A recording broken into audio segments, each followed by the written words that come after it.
Order order. মহামান্য আদালত, আমি একবার না শতবার হাজারবার একইভাবে একই ভাষায় চিৎকার করে বলবো, আমার মক্কেল সম্পূর্ণ নির্দোষ। আমার মক্কেলের বিরুদ্ধে এই মিথ্যা মামলার একটি মাত্র কারণ ইন্সপেক্টর রানার দাবি করা 5 লক্ষ টাকা ঘুষ না দেওয়া। অবজেকশন মহামান্য আদালত, আমি বলবো আসামিকে বাঁচাবার জন্য আমার প্রতিপক্ষ বন্ধু মিথ্যার আশ্রয় নিয়ে বানানো গল্প শোনাচ্ছেন, যে গল্পের পক্ষে কোনো প্রমাণ নেই, সাক্ষ্যও নেই। মহামান্য আদালত, আমরা সবাই জানি আদালত এমন একটি জায়গা যেখানে মুখের কথায় কাউকে দোষী বা নির্দোষ প্রমাণ করা যায় না।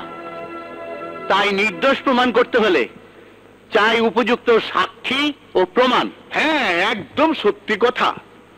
এই কথার কোনো বিকল্প নাই। আর নাই বলেই আমি আমার মক্কেলকে নির্দোষ প্রমাণিত করার জন্য এমন একজন সাক্ষীকে এই আদালতে হাজির করব, যার জবানবন্দিতে প্রমাণিত হবে যে শুধুমাত্র নিজ স্বার্থে ইন্সপেক্টর রানা আমার মক্কেলকে উদ্দেশ্যমূলকভাবে গ্রেপ্তার করেছে। ইওর অনার, এবার আমার সাক্ষীকে আদালতে বক্তব্য দেওয়ার জন্য অনুমতি প্রার্থনা করছি। That's all your honour. অনুমতি দেয়া হলো।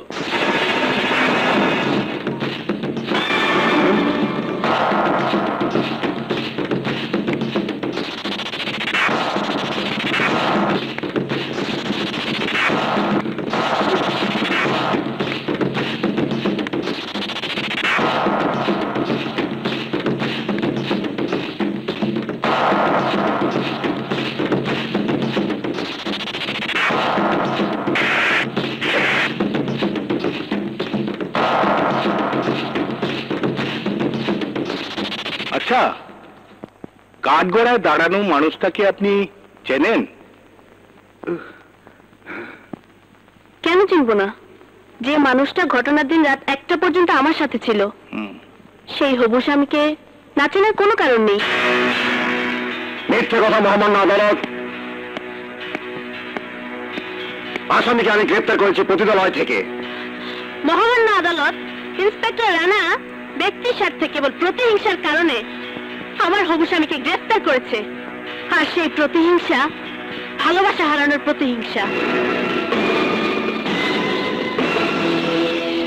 মহামান্য আদালত, ইন্সপেক্টর রানাকে একদিন আমি ভালোবাসতাম, সেও আমাকে ভালোবাসতো। হ্যাঁ, ভালোবাসতাম, এখনো ভালোবাসি। মহামান্য আদালত, প্রতিটি নারীর স্বপ্ন থাকে তার স্বামীর কর্মজীবন নিয়ে অহংকার করা। কিন্তু আমি যখন জানলাম আমি যাকে ভালোবাসি সেই রানার অসৎ টাকার প্রতি প্রচন্ড লোভ, আর ওই লোভে যে কোনো মানুষকে মিথ্যা অপরাধী পর্যন্ত সাজিয়ে দিতে পারে, তখন আমি সম্পর্কটা ত্যাগ করি। মিথ্যে কথা, মিথ্যে কথা, মিথ্যে কথা your honour. Mister Rana, be quiet. Ghalib ছিল আমার একজন ভালো বন্ধু। রানার সাথে সম্পর্ক ত্যাগ করে যখন আমি দিশেহারা, ঠিক তখন আমার জন্য, শুধুমাত্র আমার স্বার্থে গালিবের বন্ধুত্বের হাত ভালোবাসার হাতে পরিণত হয়। সেই থেকে শত্রুতা, একের পর এক শত্রুতা। পুনরায় আমার সাথে সম্পর্ক গড়ার জন্য আসামি সাজিয়ে নির্দোষ গালিবকে আজ আদালতের কাঠগড়ায় এনে দাঁড় করিয়েছে।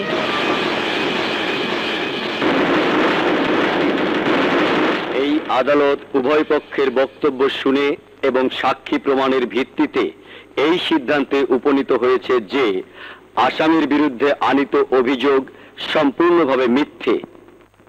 তাই এই আদালত আসামি গালিবকে বেকসুর খালাস দিচ্ছে। Thank you. একই সাথে ইন্সপেক্টর রানাকে ভবিষ্যতে ব্যক্তি স্বার্থের কারণে কোনো নির্দোষ ব্যক্তিকে অযথা হয়রানি না করার জন্য সাবধান করে দেওয়া হচ্ছে। The court is adjourned.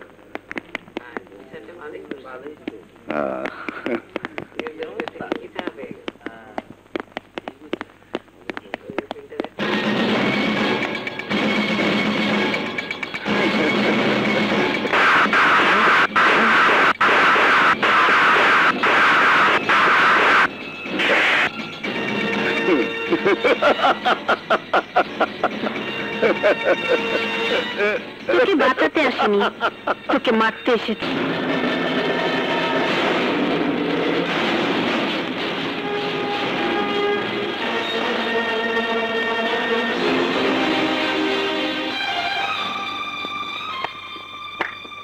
বাহ তামান্না, বাহ, তোমার মিথ্যে বলে তুলনা হয় না। প্রেমিককে ক্রিমিনাল বানিয়ে কি সুন্দরভাবে ক্রিমিনালকে প্রেমিক সাজিয়ে দিলে। আজ আজ আমার ভাবতে কষ্ট হচ্ছে, এতটা দিন কি আমি আমার এই তামান্নাকে ভালোবেসেছি? আমার ভাবতে কষ্ট হচ্ছে, যাকে আমার ভালোবাসা গোলাপ জল দিয়ে ধুয়ে মুছে আমার করে নিতে চেয়েছিলাম, তুমি কি আমার সেই তামান্না? না, সেই তামান্না না, সম্পূর্ণভাবে এক অন্য তামান্না। কিন্তু কেন, কেন এক তামান্না অন্য তামান্না হলো?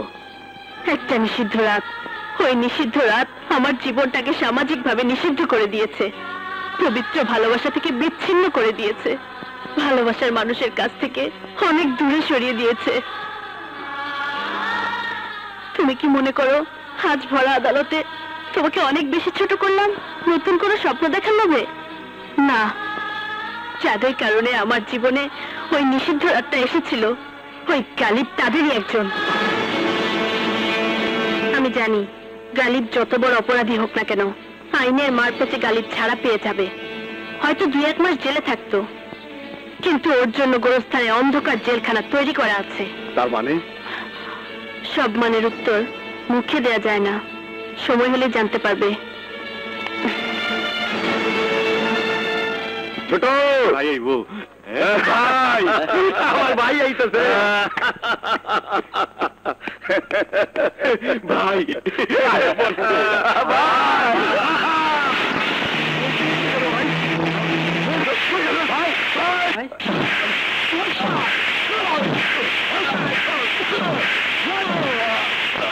ভাই কুত্তার বাচ্চারা, তোরা এতগুলো মানুষ থাকতে কি করে গালিকে হাইজেক করে নিয়ে যায়?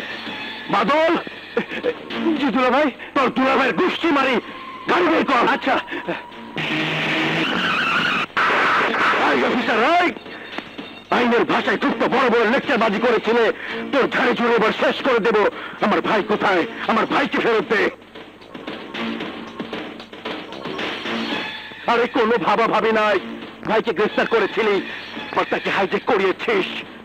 24 ঘন্টার মধ্যে গালিবকে ফেরত চাই, নইলে কিন্তু আগুন জ্বালিয়ে দেব, আগুন। তাই শেষবারের মতো বলছি, গালিবকে খুঁজে বের কর।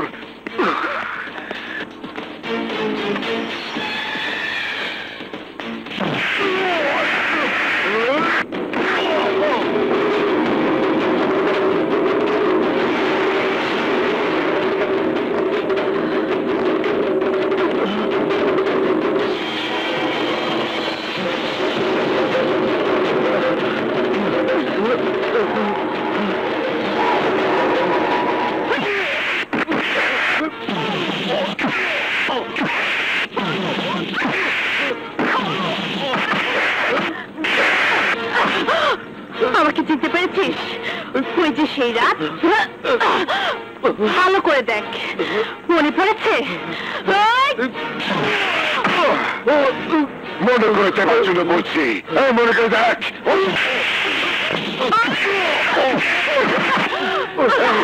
আমারতে তোর মৃত্যু লেখা হয়ে গেছে, কোনো কথা শুনতে চাই না। যেভাবে হোক এই শহরে অলি গলি তন্ন তন্ন করে আমার ভাই গালিবকে খুঁজে বের কর। আমার একটাই কথা, আমি গালিবকে চাই। দুলা ভাই, বাইরে গালিবের লাশ পড়ে আছে। গালিবের লাশ?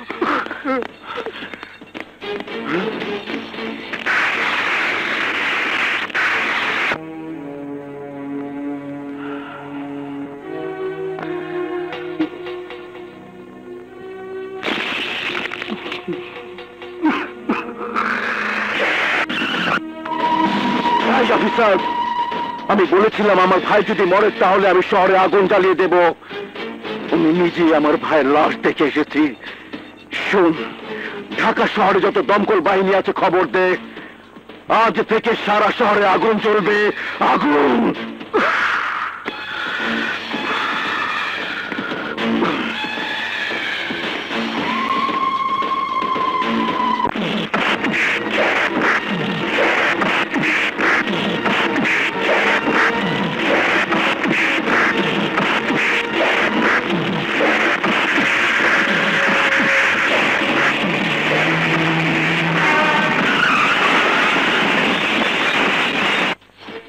এর জ্বালাও পোড়াও আর মিছিল তখনই বন্ধ হবে যখন ওদের দাবি অনুসারে খুনিকে গ্রেপ্তার করা হবে, তার আগে নয়। এই কথা তো সত্যি, কুদ্দুস শিকদারের 3টা ভাই খুন হয়েছেন। আমি স্বীকার করছি, থানার ফাইলে ওদের নামে অনেক মামলা আছে। কুদ্দুস শিকদারের ব্যাপারটা আমি দেখব। আর তোমাকে শুধুমাত্র 24 ঘন্টা সময় দেওয়া হলো। ডিপার্টমেন্টের যে কোনো সহযোগিতা নিয়ে তুমি খুনিকে খুঁজে বের করবে, তা না হলে দায়িত্বটা নিজের ইচ্ছেতেই ছেড়ে দেবে। ওকে স্যার, আমি 24 ঘন্টার মধ্যে ওদেরকে গ্রেফতার করব। যে পুলিশের কাছে আমি সাহায্য চেয়ে পাইনি, ওই পুলিশের কাছে আমি কোনোদিনও মুখ খুলব না। একজন অসৎ অফিসারকে দিয়ে গোটা পুলিশ ডিপার্টমেন্টের বিচার করা ঠিক না। আপনি কেন বুঝতে পারছেন না? তামান্নারা যা করছে এটা অপরাধ। ওদেরকে সুস্থ জীবনে ফিরে আনা উচিত। প্লিজ আন্টি, প্লিজ আমাকে সাহায্য করুন। ওদের ঠিকানাটা বলুন। মোটেও না, ওরা তোমাদের চোখে অপরাধী হলেও আমার কাছে ঠিক কাজটি করেছে। আপনি যদি এই কথা বলেন তাহলে অপরাধীদের সমর্থন এবং সাহায্য করার জন্য আপনিও কিন্তু সমানভাবে অপরাধী।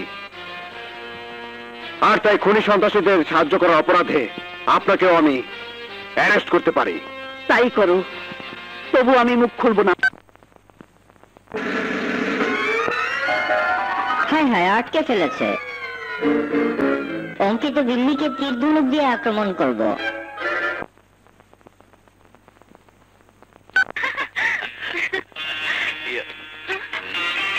এই বুঝি তোমাকে জরুরি কাম। আমি না ভাইয়া, বিপ্লব বিপ্লব।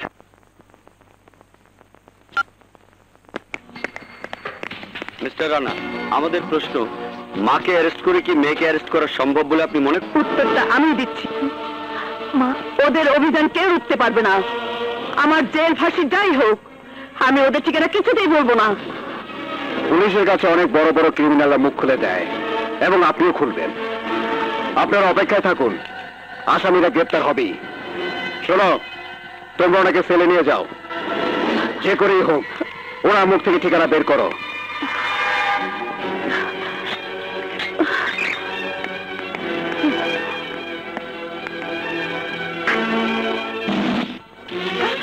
মা, মা,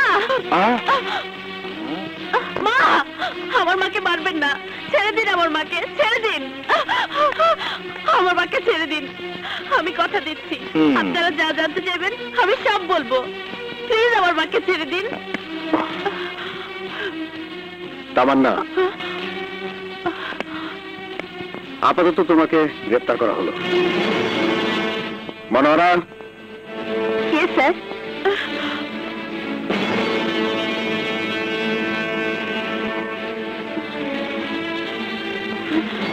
তার মানে তুমি? এটা হলো আসামি হিসেবে তোমাকে গ্রেপ্তার করা একটা কৌশল। তুমি আমাকে গ্রেফতার করলেও ওই সন্ত্রাসী খুনিরা বাঁচতে পারবে না। সমাজের মানুষ রূপী জানোয়ারদের নিশ্চিহ্ন করতে আরো 2 জন এখনো বাইরে আছে।